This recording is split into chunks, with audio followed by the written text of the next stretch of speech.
Good afternoon, everyone, and welcome to the SFIA monthly livestream Q&A. We'll get started in just a moment, but go ahead and start getting your questions in the chat window, so our moderators can start relaying those to me as soon as we start. Please try to keep the questions concise and watch your spelling, and try to be polite to others in the chat. We usually go for about an hour, so you probably want to grab a drink and a snack, though we'll take a break about halfway through, too. With all that said, welcome, and let's get started.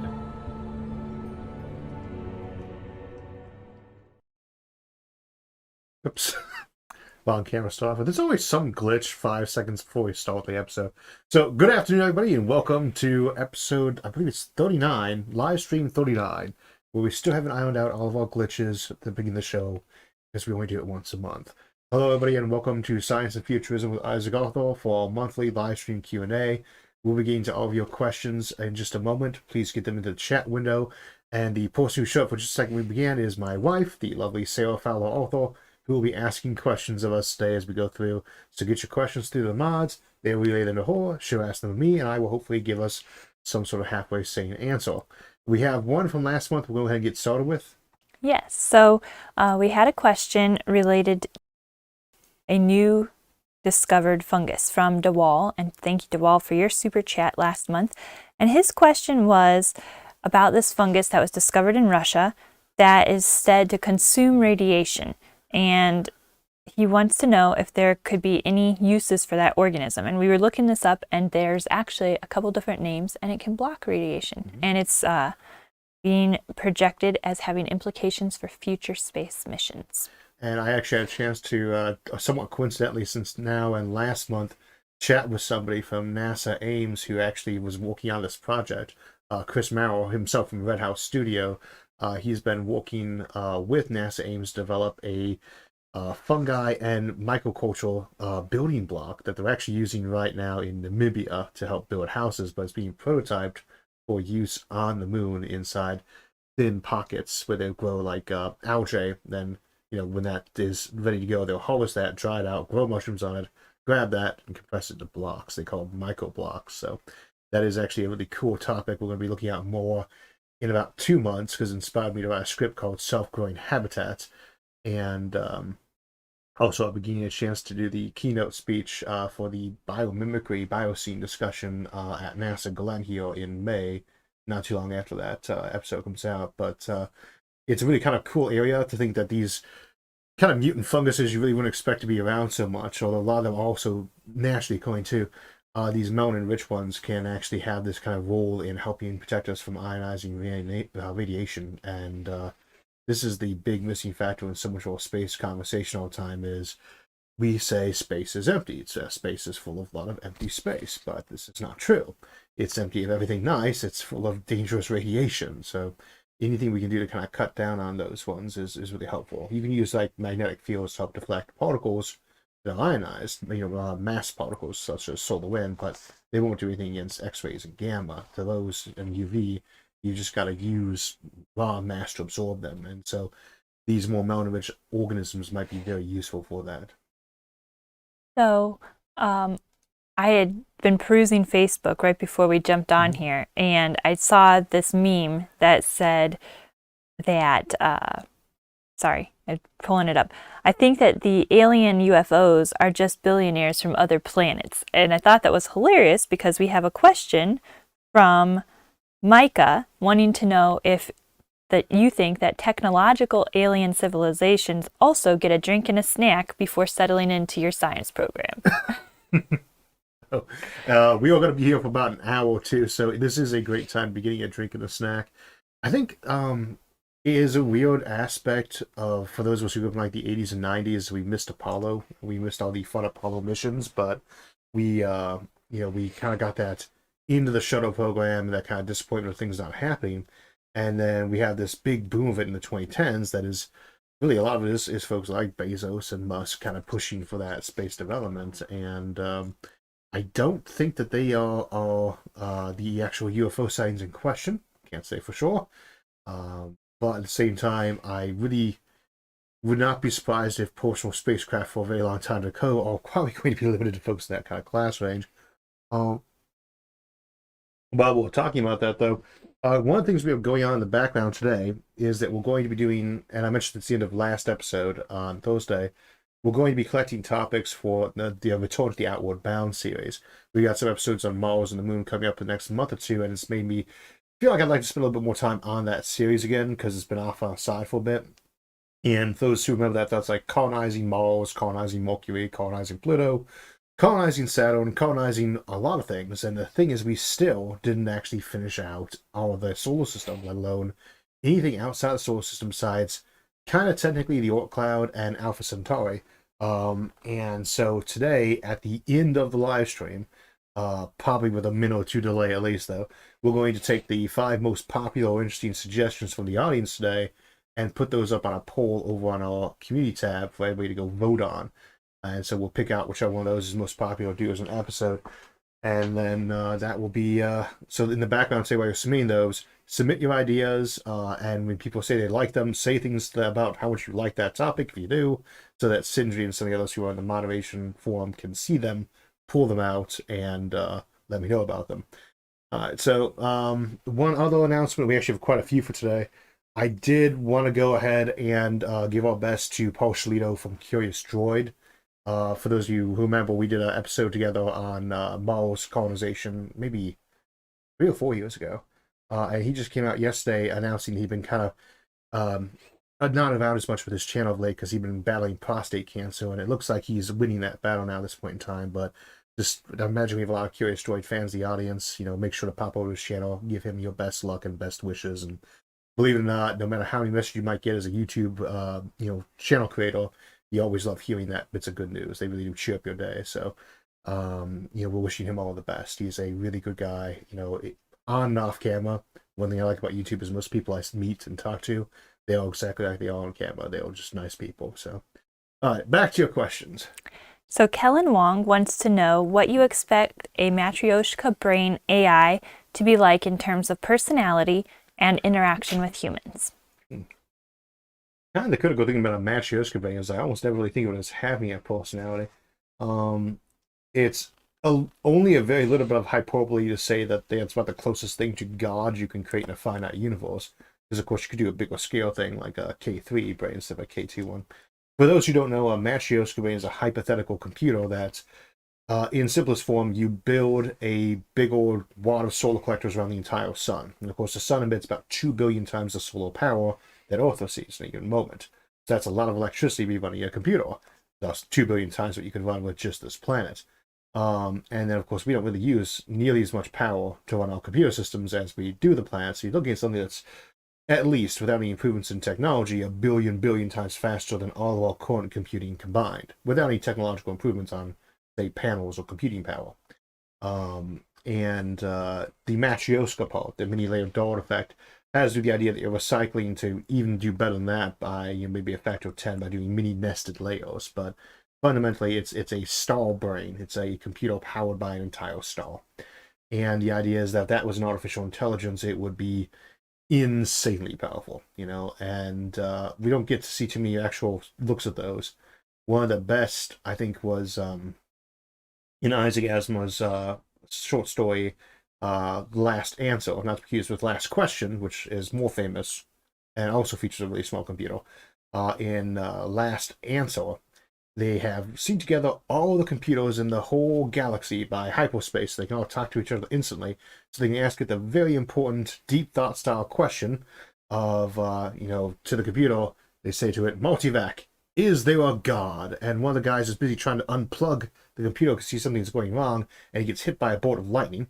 And it says, "Yes, now there is a god." So the scale that we talk about when we talk about Matryoshka brains is sort of at a scale where, unless you're doing kind of the old school pantheistic Greek gods, you're not really expecting to see what we think of as a personality.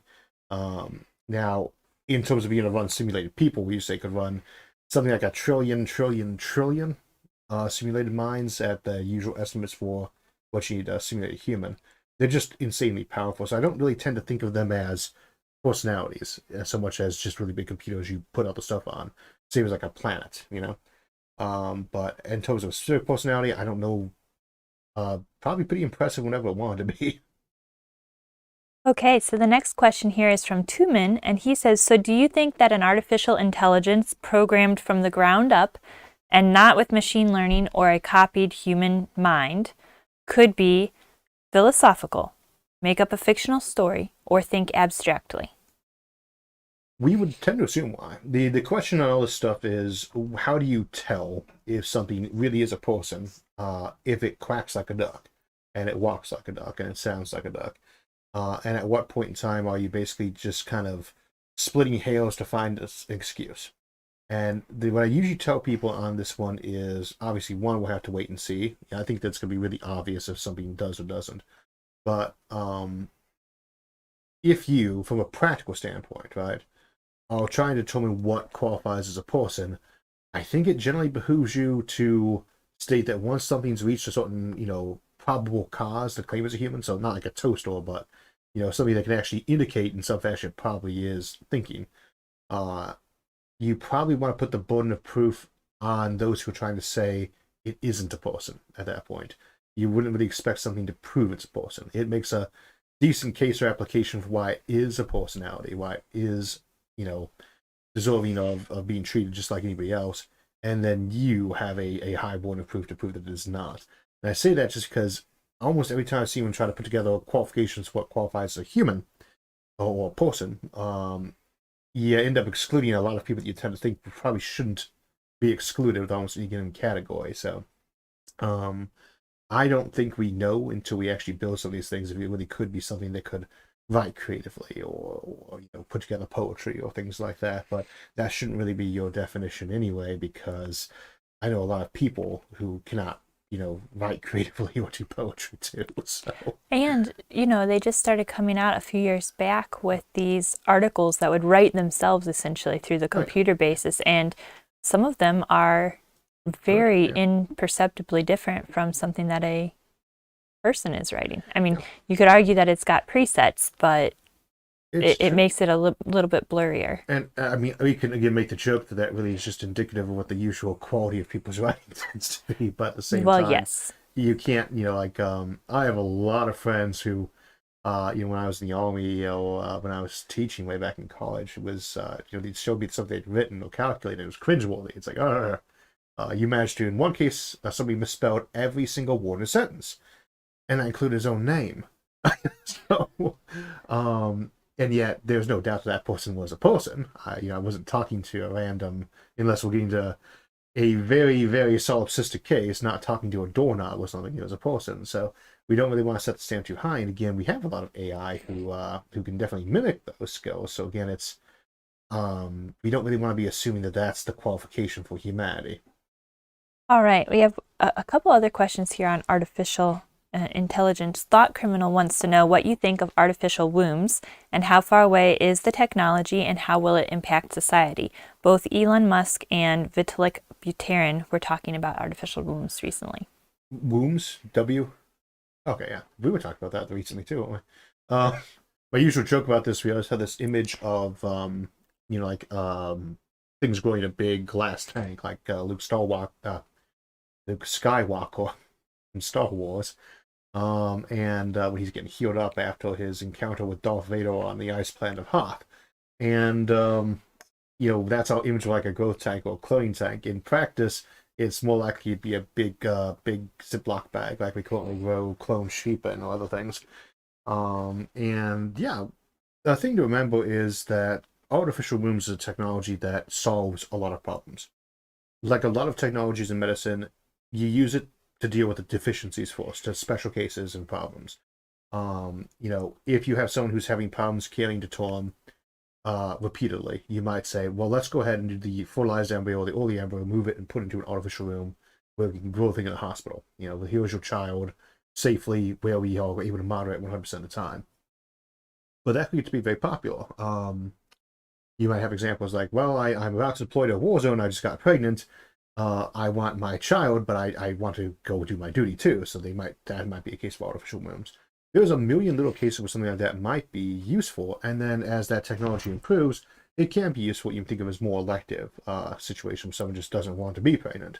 And I don't know necessarily means someone would be a bad parent if they just didn't want to be pregnant, or there's a million little cases where it could be very handy to do, and I think that that's a technology therefore that we will see definitely grow very quickly once you hit that reasonable success and comfort zone that lets the snowball begin.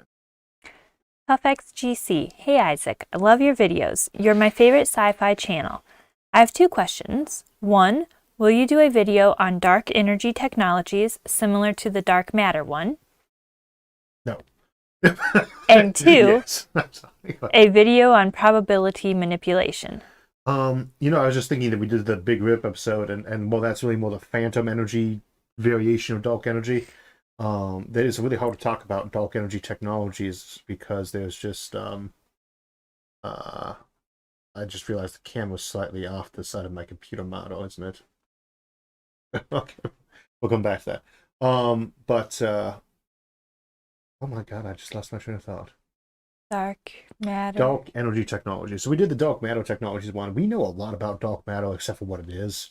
So I could do some discussion of that. With dark energy, all we know is what it does.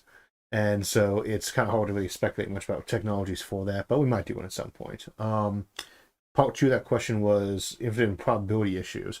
In Douglas Adams' classic Hitchhiker's Guide to the Galaxy, where we find out the answer to life, the universe, and everything is 42. 42. And I've been saturating in sailor sci-fi since we started dating.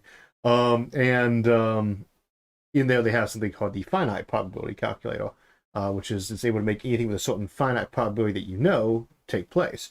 The infinite probability drive is a variation of that used for the show, but we did an episode on that called Infinite Improbability Issues. It's famously the one with the quantum cheeseburger, which was randomly selected, although I'm grateful for it as opposed to the other options, which were the quantum salad, the quantum chimichanga, and a couple other lunch items too. But we actually did randomly select that title for that, so that's a good one to see for that issue. We might revisit again though, because it's just fun. Law of Improbability asks, how are space blockades likely to work? Obviously things involving a bit more scale in 3D, but identifying what can be blocked seems fundamentally different. I think when we talk about like a blockade in the context of an armada, well, first, are we trying to keep people from leaving a planet, like the ships from, again, Star Wars, Empire Strikes Back, that were trying to flee Hoth, or are they trying to land in the planet that's been blockaded? And your first and biggest issue with that is that you have to ask, what is the purpose of the blockade? If you're trying to keep out information, that's a very different type of blockade, because it's very hard to block out a laser beam as wide as a pencil coming from an unknown location, that's sending information. Let's say I could be in a completely different solar system, and I just use one bouncing location between me and my destination to send them a signal. Just by moving where that bouncing spot's at, that tiny little satellite, I can aim a little pencil-sized laser beam full of information at a planet and get them all the info they could ever need, right? You really can't info embargo short of putting around a shell around the planet, which is possible. You might do a shell around the planet, a thin layer of solar panels, for instance, or something. Blockading against people getting in resources, we say, well, how they get, we're going to stop them, we're going to starve them out. We're going to keep them from getting food and medical supplies. I don't think that's ever going to work on any civilization that's actually able to colonize planets. Because how do you starve an entire planet out? I mean, let's say somebody blockaded us right now. The effect would be what? So we do want to be careful in a lot of these contexts when we talk about embargoes. I think you'd be much more likely to see something like that as a kind of like something you do on O'Neill sort of habitat. In that case, you still have to do a complete englobement. But you might actually do that. You might do the big inflated shell around the thing that just blocks everything coming in or out. And that seems like that would be the path to go. All right. Channel favorite Albert Jackinson says, hey, Isaac, given all the advances in technology you talk about here, especially for everyday people, what do you expect is the next for forensics in the next century or later? Could you ask that again? I got distracted trying to remember some of Albert's previous questions. Well, he has had many questions. I know, right? He wants to know about next forensic advances. Forensic? Forensic, yes. Okay. Hi, Albert. So, there are certain names that you're doing the show long where you start recognizing the comments a lot more often. I think he and I have actually spoken sometimes within the Discord chat too. But we have some folks who've actually been with us, I think, for the full 7 or 8 year run at this point too. And that's always amazing to me. Let's see. Forensic technology. One that's very big, of course, is just the use of sheer data sorting, right? This is probably the biggest one we're going to get to. It's not that we're going to get better at spotting something like here's one little DNA strand and be able to tell us who it was very quickly, so we could do a whole room scan in a few minutes and know every last person who's been in there for a while. It's more that we're going to have so many electronic and sensor devices all over the place, that was just in the background, that we're going to get very good at being able to pick out those little telltales that let us sort through. Like, right now you got someone's call logs. That's just something you have now. You never had that 50 years ago. We know everybody who calls somebody now, assuming they're not keeping that secret in some fashion. That's logged. That's easy to pull. And we know how long the phone call was for, just off their phone, right? We know how long it was, who it was, etc. That's a big help. Now imagine you've got all the photographs they've taken and they had a GPS location. I don't know why photographs don't have GPS put on pretty much automatically these days, along with their date and time, but figure that's coming soon enough.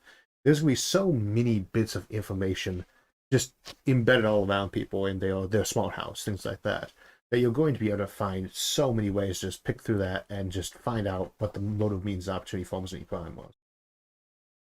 Okay, for Belshazzar, could a civilization make use of a neutron star? Have we done? I don't know if we actually done an episode on neutron stars specifically. We did an episode on dying stars. Civilizations in time, dying stars. So I think that was more of a look at how to fix ours when it was getting older, and also how to do white dwarfs.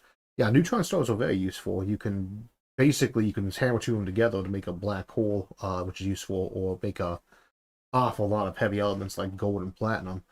But it's not really the most efficient way. He said, what would we do with a neutron star? I don't think a civilization would ever be too inclined to actually let ones form naturally, but I think what would be handy about a neutron star just in general is that you can do a lot of transmutation nearby it. Wherever you have an awful lot of gravity, you can potentially be sending a particle beam around it in a tight orbit, and that can be used in much the same way a super collider can. Then we do this with black hole too, to do some really impressive alchemy. That's actually the topic for episode nuclear transmutation that I think is coming up the last week of February or the first week of March, one of the two. All right. Well, John Dahlberg says, hey, Isaac, I've heard you talk about the potential for huge populations in the future. Can you discuss how that type of growth could play out in developed countries with low birth rates currently? I think the biggest thing here is that we should keep in mind that the population growth of any given region, and we want to be careful even saying country here, because population growth around a country is not a static thing. What is New York City is not what it is in LA or Chicago, let alone what it is in a rural area or suburban area. Right? These are not the same, and they should not be compared. We have, it's something that's one of my notorious button issues.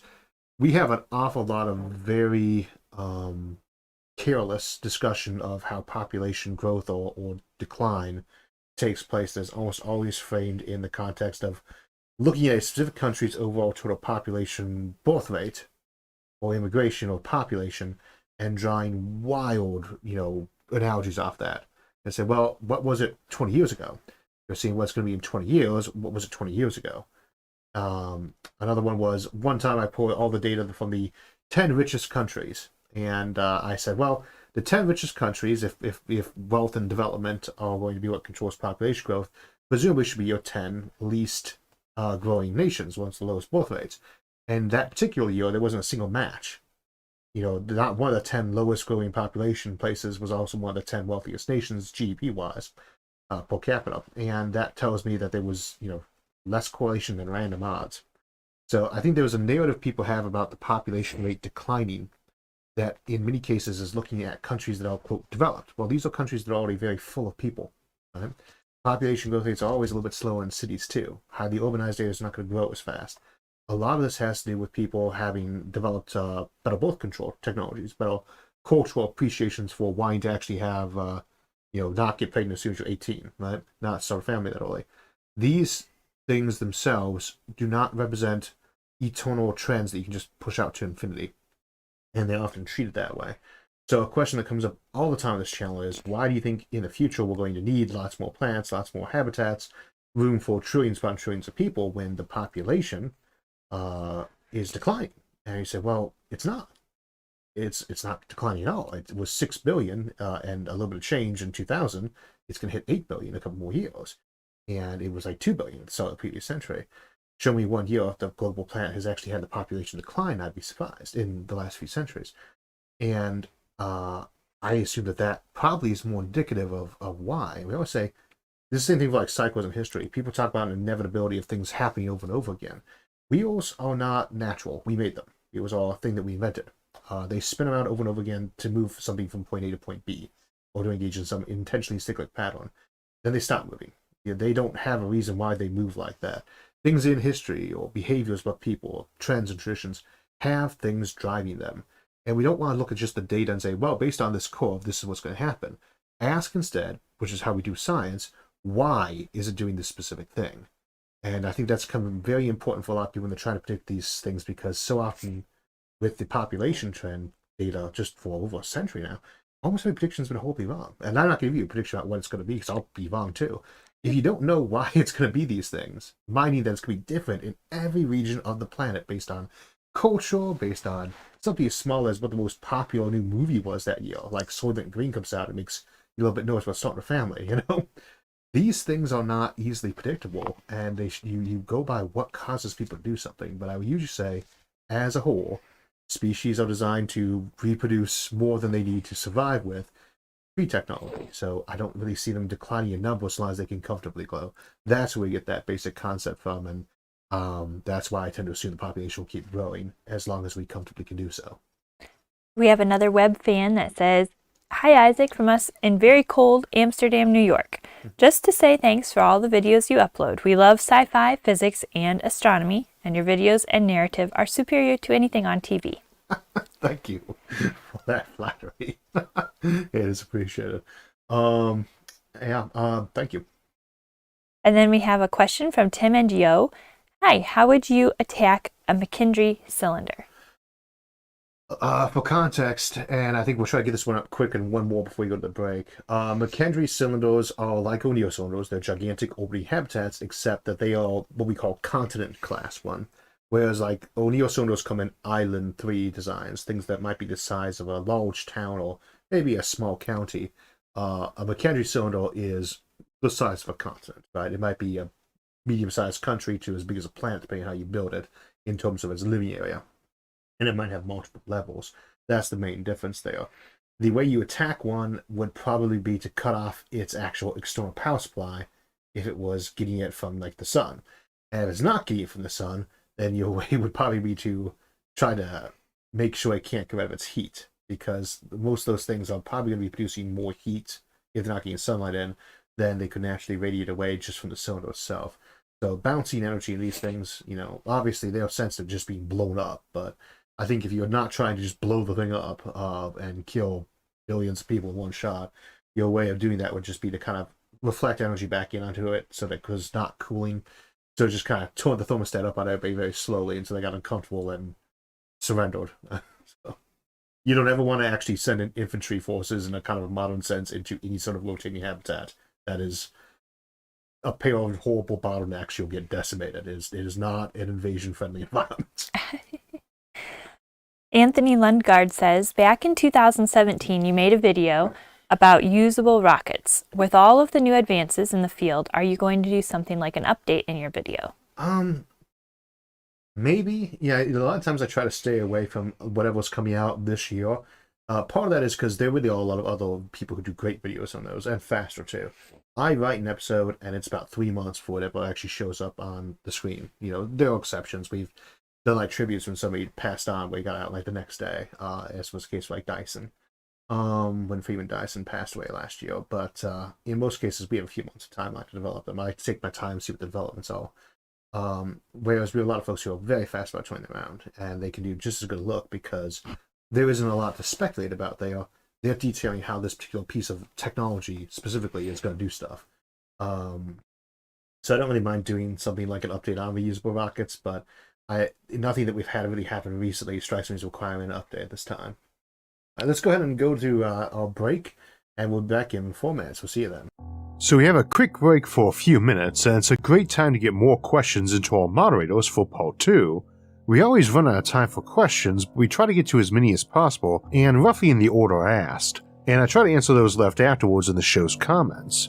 One from last month was, Isaac, if you were given the task of choosing a first contact team, what specialties would be on your list and why? And it's a great question because we often see this in science fiction, and a lot of times the answers aren't really very logical, even down to including a linguist who is an expert at human communication, and who might be less useful than a biologist or mathematician for generic usefulness at figuring out what the aliens use for communicating and the basic patterns. A lawyer or a politician or police officer or professional criminal interrogator would be tempting to include too, because I want someone used to detecting deceitful behavior and also good at dodging questions. This would probably be my picks by default if I had to, though that's not how I would run a first contact or expect it to occur. First and foremost, it depends on the nature of that contact, because a SETI message we receive is very different than us encountering another ship in deep space, moving at some fraction of light speed, a few light days away from our own ship doing the same. Both are much more likely than the usual sci-fi image of us encountering a ship and parking next to them to relay hailing messages while close enough to exchange gunfire. Which is a bad idea simply because the quick communication in close range add urgency and worry to the exchanges that isn't necessary, making a nervous situation all the more volatile. Trading messages at email or snail mail speeds is better than phone call speeds, let alone one actually in person, which should only plausibly ever happen if making first contact with a civilization that has no radio or high technology. Now, for sending a team over to the ship, and as a first contact scenario, this just seems insane unless we're talking about a first contact contingency plan for some team sent to explore alien ruins we believe are empty, and the team has a first contact protocol rehearsed against the eventuality they get cut off from communication and encounter aliens. Which is decently likely since that implies either alien life was pretty well hidden from scans, and thus in areas with bad signals perhaps, or has ambushed you to get some answers about why you're in their territory. If you know they were there, then your first contact team shouldn't be anybody you value. If they're technological, they probably have brain scanners and an unhealthy interest in disassembling life forms to see what makes them tick, and you're gambling on their ethics being somewhat decently analogous to our own. If you lose, then they have your crew members to analyze, and there is actually a good chance you're consigning them to repeated resurrection and torment while they take their brain data and recordings and scans and use that to rebuild them, biologically or digitally, over and over to use as potentially frame-jacked test subjects of behavior. A few days of virtually simulated existence sped up 1,000,000-fold, and running with thousands of copies in parallel might be dissecting those explorers over and over while running them through every scenario they can imagine to learn about human behavior, all the while designing weapons against our DNA and technology and psychology. This, incidentally, doesn't even imply they are hostile.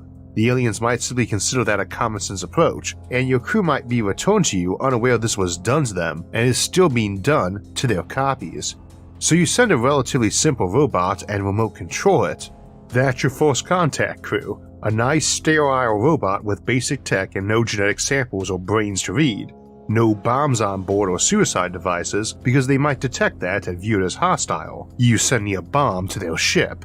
Then your real crew is far away, able to discuss answers among many fields, and able to incinerate their own ship down to the atoms if the aliens attempted to board them instead of politely asking questions and giving answers. And now, back to the show and answers to more of your questions.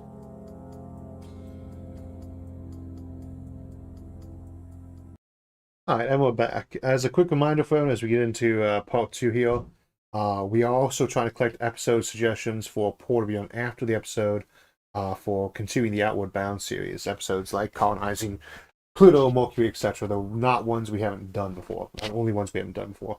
Also, we're going to try to move a little bit faster through questions here in part 2. So, I always remind you that we get a lot of questions in at the beginning, and then it's hard to get the answers out. So, going back to Isaac Bordeaux, he says, I hope you guys are having a good day. Do you have any thoughts on SpaceX's plan to catch starships? catch starships? Yeah. I'm afraid I don't. I didn't catch that one. Every so often, it's surprising. There's a lot of bits of news on space I tend not to miss. This week I've been a little bit distracted. We had a friend recently from my old unit who passed away, Sean French, who also, like Paul Schleter, had fighting cancer for years now, and he actually he unfortunately did lose his battle with that last week. Sean and I saw together in Iraq, and he was a really great guy. So, just hopefully his family can be kept strong doing that. So, also, we were going flying, which is slightly more exciting, I suppose. Our own plan to catch starships. Yeah. And for me, was curious because actually I posted on my personal Facebook page, which is public. But I posted like an abridged version of it, and it was my first time actually flying myself, actually, controlling it, and scary experience if you're not used to it. And this is actually only my second time in an airplane since I got out of the military, well over a decade ago. So It was a little windy yesterday. It was it was very windy on the crosswinds. You don't learn anything by only doing the safest bit of it, but it is definitely an experience to catch up on. My wife is a much better pilot than me already. And I've only flown twice. yeah, it's not the least bit of flattery. They think so too. So she's definitely the better pilot. They are. Well, didn't one of your fans say you needed the hands of a woman to fly well? Yeah, but I found that usually speaking, I got the big mitts. So let's get to the questions. Yes, well, we have a super chat. Thank you, TKG from Wildfire. And he says the Lagrange wheel is when 6 similarly sized objects are 60 degrees around an orbital path, locking each of them by the L3, L4, and L5 Lagrange points. What would be the implementation of this concept into the future? Okay, well, usually we think more like of a Kepler or Rosette, which doesn't actually have to have just 6 members. Any 2 objects are going to produce an L4 and L5 point 60 degrees forward and back of them on the orbital path of the larger one when they're very disproportionate. You can also put any number of objects either around one object or just around each other as a big circle. Like you could have 100 Earth-sized planets all orbiting nothing at all. You put a sun in the middle, but they would actually still orbit if there wasn't a sun there, though slower, just as a big ring. I think you'll be seeing an awful lot of variations on that have to do with, obviously, the fact that you never really get to have control of your exact situation with gravity, an area of interest, because usually there's a big, massive object there. So I think that will be one of the many examples of orbital mechanics we have to try to take advantage of because we're kind of forced to. A little bit like the L2 Halo thing that we got going on with the James Webb telescope, where it orbits around nothing at all at the L2 point because the L2 is not actually stable. So. Oh, okay. Bobo Master, how large could the population of an intergalactic civilization with metastructures be? In the goggles. In the... Goggles? Googles? I suppose. It's not spelled that way, but it could be. How big can a K3 civilization be in terms of population? I suppose if we were talking about if it was running at the Landau limit, I think we said you could get, and it was running at, say, 6 degrees Kelvin or something like that. You could probably get away with running somewhere north of 10 to the 42 people simultaneously, but it depends on how quickly you're running them. You are welcome to go ahead and do the math on what 10 to 42 is. 1,000,000 trillion, I think. The grain of salt, just run through the calculations we looked at back in the Civilizations the original episode, actually, black hole farming. And then just, take the actual luminosity of the galaxy, I suppose, for that. That should be about your right answer, as opposed to the luminosity of a sun or a specific Hawking radiation black hole. Okay. And U92 Element says, so what do you think can be done about Kessler syndrome? We have an episode on that coming up. In what? I just got through, so it'll be... Okay, February 10th and February 13th are episodes on Kessler syndrome and on other things called that could imprison a planet. So we will bypass that for now, but you have a lot of options, everything from nuking orbits, which is not before but could work in some cases, to laser brooms. We'll discuss this a bit more in that episode. So tune in 9 a.m. Thursday mornings to Isaac's YouTube channel. Yes. All right. There's another one. People have been asking us to kind of put things on more mediums, and for the longest time, basically, I put the audio-only versions for free up on SoundCloud, and I put the video here, and we shared the links to the place and said you can get it either location. But as we moved on things like Nebula, we put on iTunes, Spotify, it's on Amazon Music, it's on Audible. These are the audio versions, and we have also gotten around at request to putting it over on Rumble, which is a YouTube alternative that's been getting kind of popular in more recent years. And for the moment, because that one was very easy to do to start uploading, but apparently it will take about a month to finish uploading all of our videos because there's like one every other hour. So you can also find us now there. This person has a tagline, "This is new." Hi, Isaac and Sarah. Could copper be a bottleneck element for intelligent life expansion, being the only good conductor at the temperature range where water is liquid and all Earth life needs liquid water? I don't know if I'd say that. I mean, silver is a magnificent conductor, and I mean, it's not as common as copper, obviously, but there are a lot of other things that can serve as conductors. It's a decent one, but that is a fair point. You know, we talked about phosphorus scarcity a year or two ago for the Fermi paradox. That's a very popular one because life depends on that, but there are a lot of elements that could limit a civilization to expanding.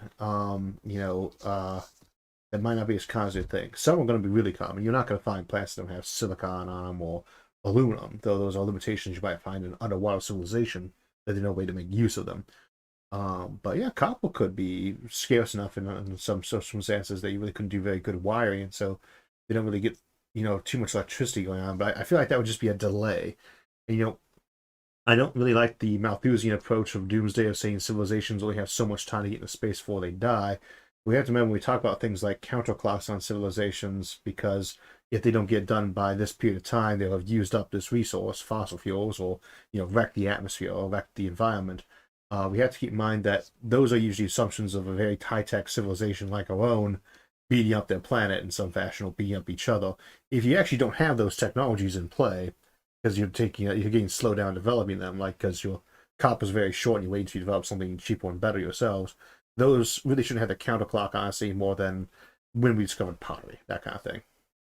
Tim and Yo want to know if ice could be used as a building material in the outer solar system. Yes. There's a lot of talk about using pycrete, which is basically ice with fibrous material in it. Ice is already used as a building material, or at least in the same way that mud brick is used, for instance, is we have to work with it. You work with what you got in the environment. And one thing I like about ice is you can experiment a lot with it here on Earth. A problem, though, is that ice is, there is no liquid in space. There are a few substances that can be liquid-ish in a vacuum, but by and large, things sublimate directly. So you add a layer of almost any ice structure in space, you're going to need to cover that over like a layer of foil to prevent it sublimating that off and just having the ice boil away into space and lose it.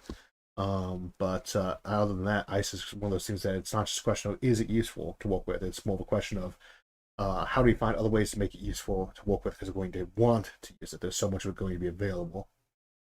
Okay. Thank you, Merv Johnson, for your super chat. Welcome back. How well could a cylinder habitat be converted to a bowl if it was flown to and embedded in a body with existing gravity, such as Unity to the Moon? Sure. A point that we sometimes make is that if you wanted to add gravity on a place like the Moon or Mars where gravity is pretty low, you can combine rotating gravity with normal gravity. But the problem is that you need to do is kind of a wide bowl. People sometimes get the impression it's a very shallow bowl. In practice, it's going to be more like that, a very tight urn-like thing, like a vase. And at that point, what you're going to do is reconfigure the floor a little bit, I think. You could go wider, but more likely do a couple of tiered levels of flooring.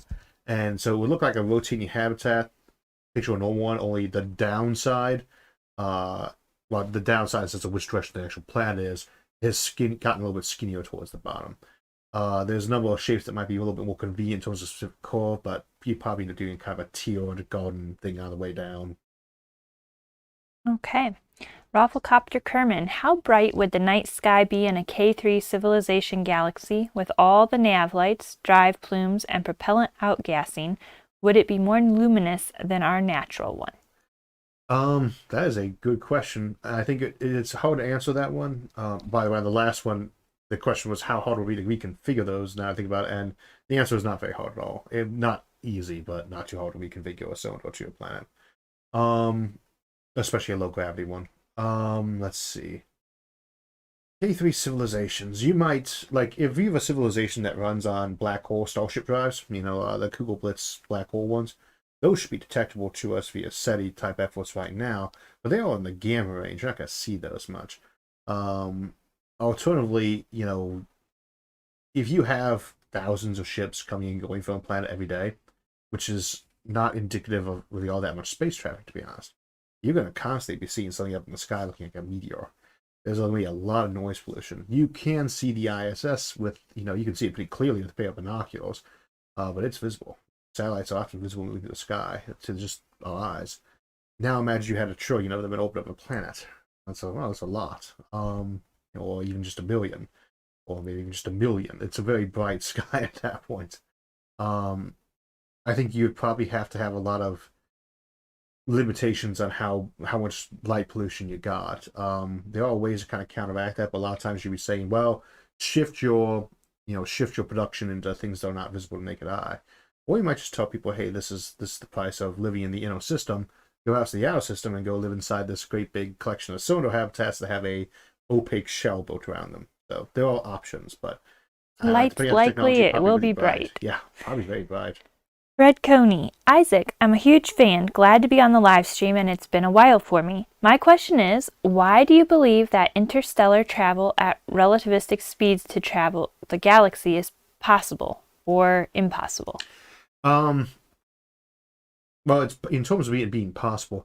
I never think you'd actually have much traveling at like 99% of light speed. I think you'd almost always have stuff that was moving at more like at most half, but even 1% of light speed is very hard to do. Even with fission drives, even with a fusion drive, it can be tricky too.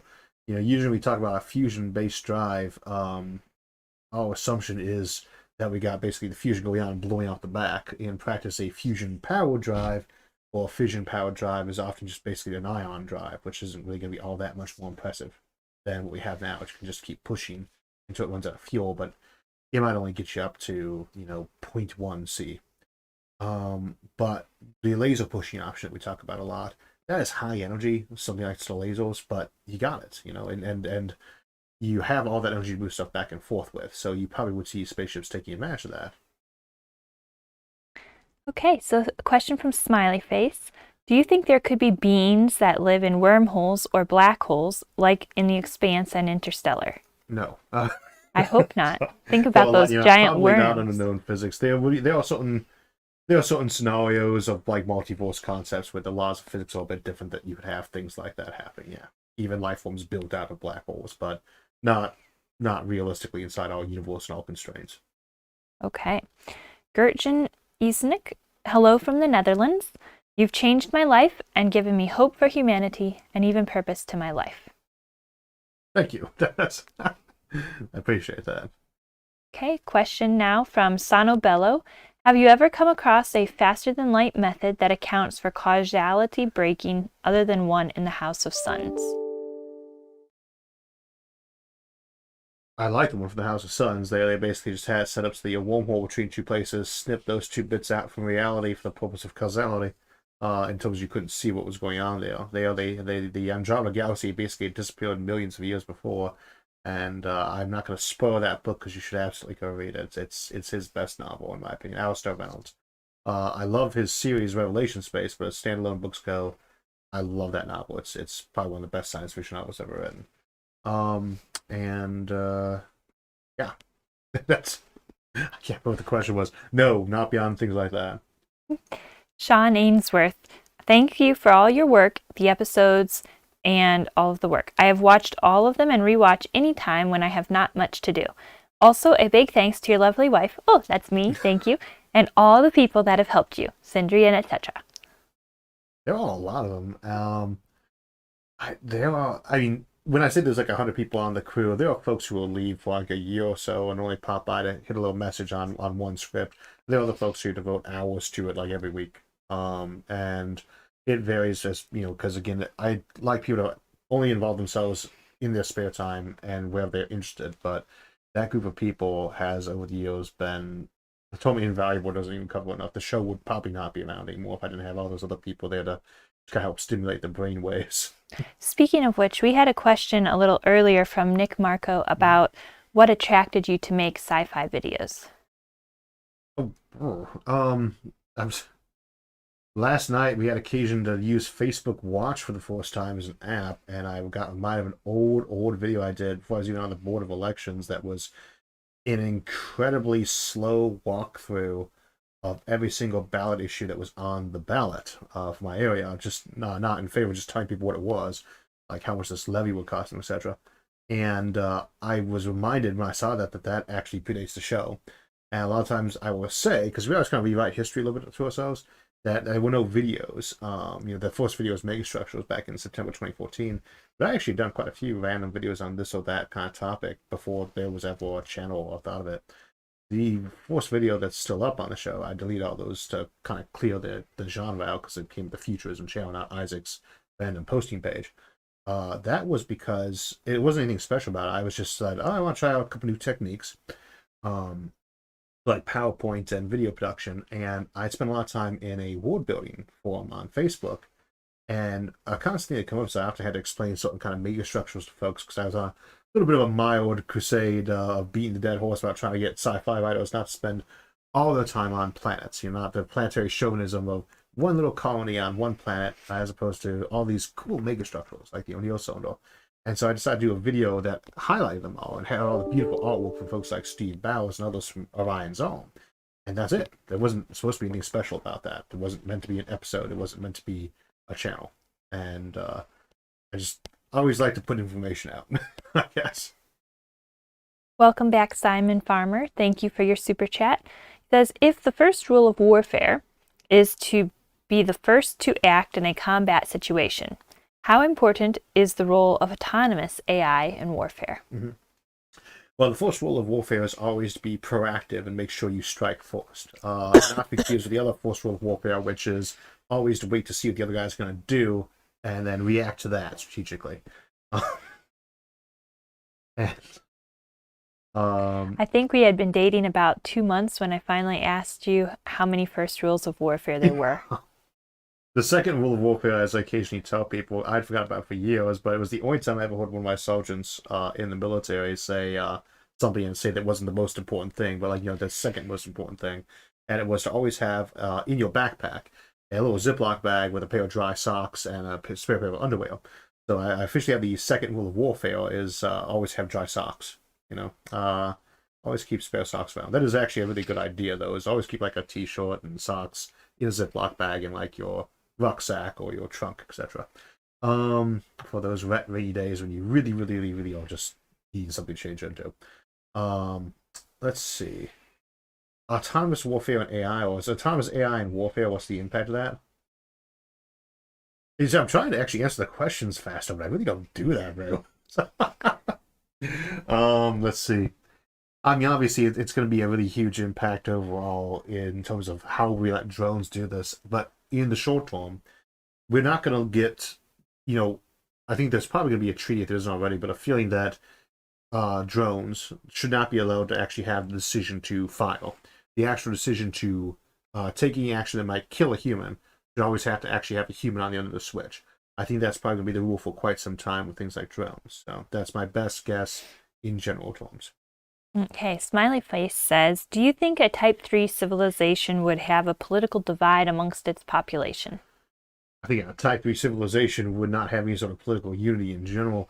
If you don't have fast light travel, you're not going to have anything like approaching homogeneous civilization, except maybe in a post-stellar universe when everyone's got their brains slowed down to run at like micro Kelvin temperatures, and so everything's basically slowed down to that digital land hour limit speed where for them light really is traveling in the course of a minute across the entire galaxy because everyone's just going so slow. Other than that, I just can't imagine how you'd ever have that without FTL. And even with FTL, I don't expect to see many populated Dyson systems that had one, Khrushchev 2 civilizations that had just one government. Usually what binds people together to actually have a unified government is either A, that government is offering them really superior services, or the perception of them. In all these cases, what people think is the case is as important as what really is. Or they're offering them shared defense from an external threat. In the absence of that, people generally are probably going to want to split up more. And I don't really think you'd have too many cases where even a Dyson sphere was actually a single unified polity in favor of something more like, millions of them. But they might just have different tiers or levels. It's going to vary all across the galaxy, I'm sure. I just can't imagine a single unified K3, even with FTL. So Dara Cloak, thank you for your super chat. Hello, Isaac. Do you believe that there are planets with eukaryotic life within 1,000 light years of our solar system? Eukaryotic life? This is a source of both agreement and disagreement simultaneously with myself and John Michael Gaudier. If you haven't seen his show, by the way, Event Horizon, one of his more common guests. John is awesome. But he is strongly of the opinion that probably your strongest Fermi paradox filter is eukaryotic life, or eukaryotic life, cells with nuclei in them, developing in the first place. I think that's potentially a very strong filter. I'm not sure it's as strong as some of the other options, but in terms of a great filter, it's a pretty good one. I don't expect to find any complicated life inside 1,000 light years of us, but I figure if it evolves reasonably commonly, expect to find it within 100 light years. If not, then not. So if that is the great filter, then not within 1,000 light years of us. All right. So Twist says, do you think that the Earth is part of another alien civilization's territory? Potentially. A lot of times we have to ask in context like this, how big of a space are we talking about with an alien civilization? We could be some tiny little closet. All the colonizable, terraformable planets in the solar system number about 1 trillion. Sorry, this galaxy number about 1 trillion in that zone, right? If you take a trillionth of Earth's surface area, which is 510 square kilometers, or 510 trillion square kilometers, you'd have square meters. You'd have 510 square meters. That would be what, 24, 23 meters on each side, about the size of half a football field.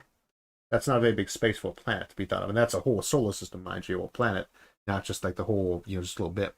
Think about like a little zoo the size of a football field. So it's very easy to believe they'd set aside whole planets, like, oh, it should just be left alone. However, in their galactic empires war. However, I really can't imagine that we would be under somebody's protective shadow without knowing about it, to be honest, at this stage. There has to be a point we expect to tell them, and we're at that point of diminishing returns where it's like, why would you not, at this point, let us know? If you ask people on poll, over half the population already thinks there are aliens often visiting Earth regularly. So I don't think they're going to get much by waiting longer. And then the other bit is, how big of an area are we talking about for their empire? Because we usually are saying, some stellar or galactic empire, which is a very big difference. But what about a multiversal empire? Not just something like this local supercluster of billions of galaxies, but the whole observable universe, or even one that contains several trillion different universes that they all control and rule and may be created. Those are options you have to kind of think about when you start talking about territory.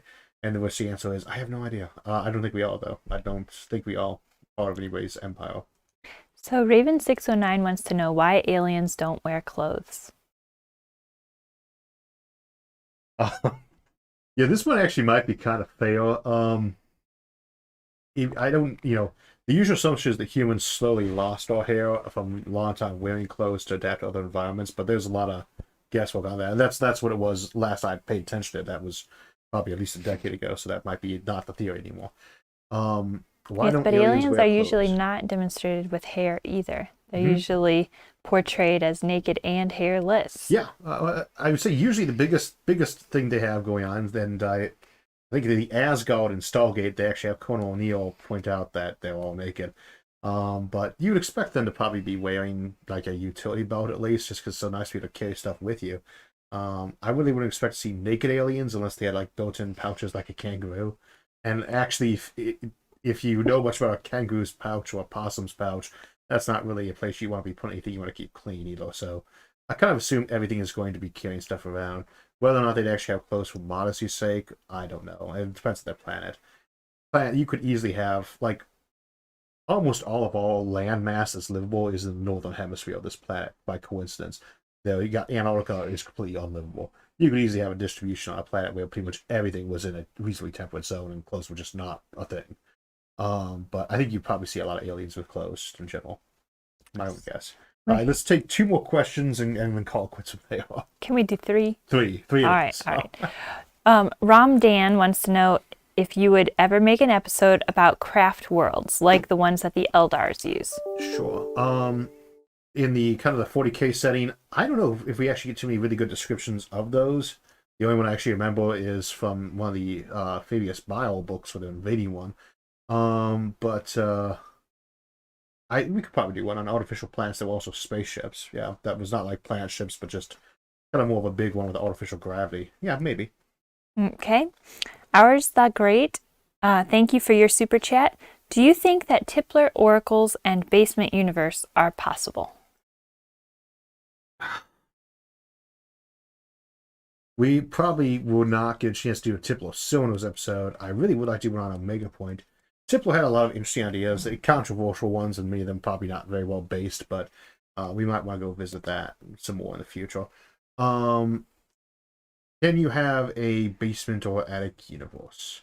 That is not something I can answer in as much time as we have right now, but that actually does sound like a potentially cool episode. So I'll put that on my maybe list as a consolation for not being able to answer that in the remaining time we have.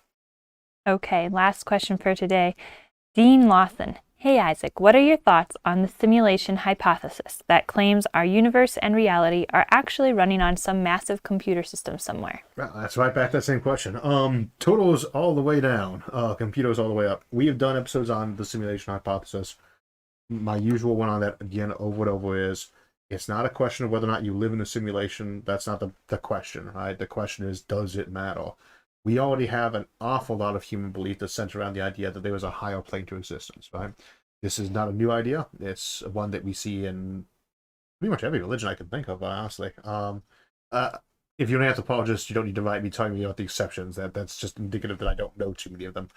Whether it's like Midgard versus other places in Norse mythology, obviously Christian, Judeo-Christian, and as Islamic or Buddhist mythology, you see a lot of upper layers to reality and lower or underworld layers that aren't always meant to be physically on the same plane of existence.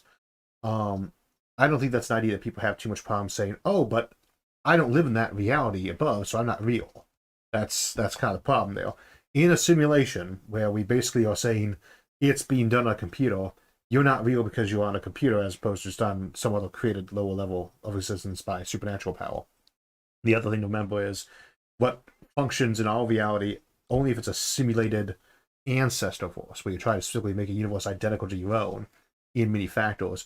Would you even have the same kind of physical rules to allow things like computation? So you can't make too many assumptions about what that higher level would be like or what the under levels are like. For instance, you can actually have a more populated lower level just by running it slower or giving it more memory if that subs another level below it and so on. There's a lot you could do with that, but that is another topic for another day. Also, when we've done some episodes on. See our episodes Simulation and Corpus, Simulation Reality, Virtual Worlds, Forming Paradox and Simulation Hypothesis, and probably a couple others too. Speaking of which, before we let you go, Crunch1231, thank you for your super chat. And he says, hi, Isaac. I've been watching you almost every day for the past 5 years, and I just wanted to say thanks for what you do and for making a huge impact on my life. You are very welcome. Thank you so much, everyone, for joining. Just before we close out, you've already seen the episodes that are coming out pretty soon.